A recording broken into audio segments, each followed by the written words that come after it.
I'll let you guys draw your own conclusions.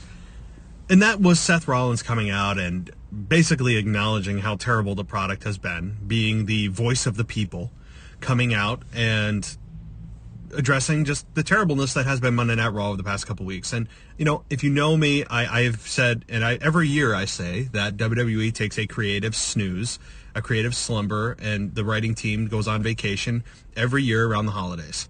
And they come back around January 1st to heat up for the road to WrestleMania. That's just a cyclical nature that has been the WWE product over the last 10, 20 years that I've been watching.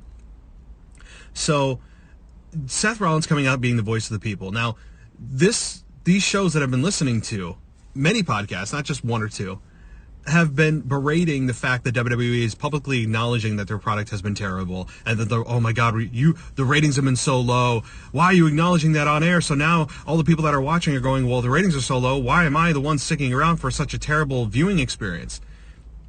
And that Baron Corbin is now the scapegoat for essentially what is Vince McMahon.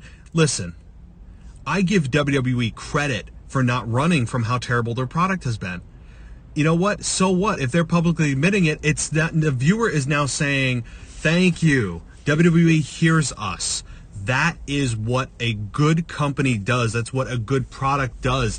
And you know what? So what? If they do it on air, I don't think that's hurting the product. That is saying we hear you. And thank you. Instead of just, being tone deaf and plugging your ears and just continuing to write the way that WWE has written the last few Monday Night Raws.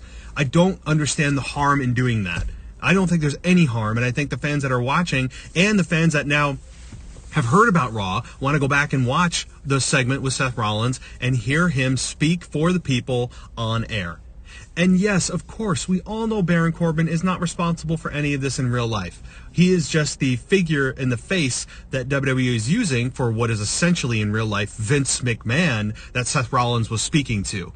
And if WWE does something wrong, they acknowledge it on air. I give them all the credit in the world. I think that's a stand-up thing to do. I think that shows integrity and the fact that you're listening to your paying audience. I don't see a problem with it that many major podcasts do. I just don't get it. So what? The ratings are low. To me, it makes no sense that it's a negative to acknowledge that.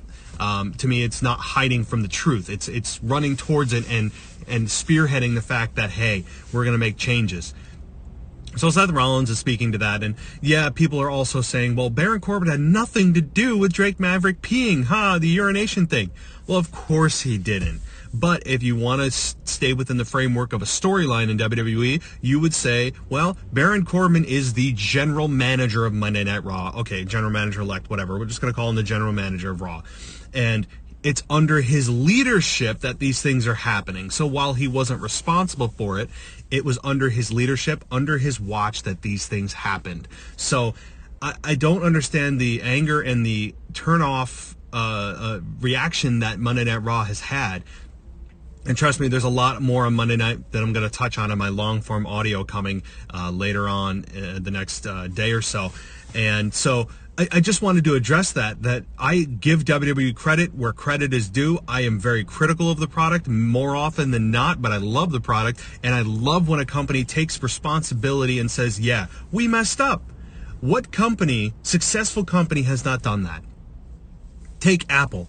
Okay, I know this is a really kind of a weird analogy going from an entertainment company to a technology company, but Apple, the most successful technology company in the world, one of the highest valuation businesses in the world, heading towards $1 trillion business, has had major missteps.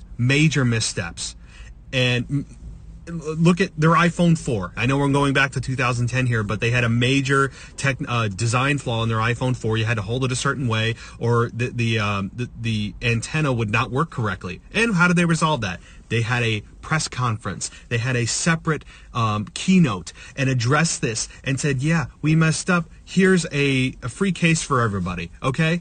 It happens. And I'd rather have an organization, especially to the caliber of WWE, not feeling like they're immune to just putting whatever product they want out there and having the fans think they're just going to eat it up without having any repercussions. And when they have repercussions, owning them. WWE has owned their awful Monday Night Raws, and they're listening to the audience. And I don't want to hear that it's the internet audience that they're speaking to. Nonsense. It's 2018. This isn't 1997 when you have a few wrestling websites out there that are reporting dirt and looking for rumors and spinning all this stuff to just get clicks. This is 2018. If you were saying they're just speaking to the internet audience, well, really? Well, isn't the WWE network on the internet? So are you speaking to everybody? It's just nonsense. It's nonsense. I give WWE credit where credit is due.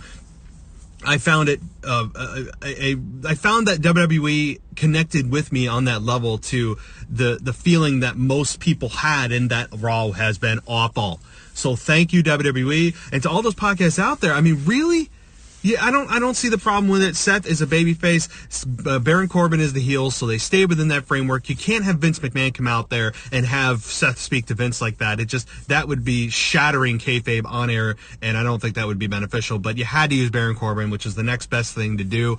It's under his leadership, under his watch, that these things have been happening. So let's blame it on Corbin, but we're really speaking to all of the audience and the majority of fans just berating and destroying Monday Night Raw the past 3 weeks. So that's what I have to say about Monday Night Raw in a very, very quick nutshell. There's tons more stuff. Obviously, SmackDown Live, lots of stuff there. So just stay tuned. Stay tuned. There's going to be some really passionate analysis, as always, coming your way in the next really near future. So, guys, as always, I'll talk to you next time.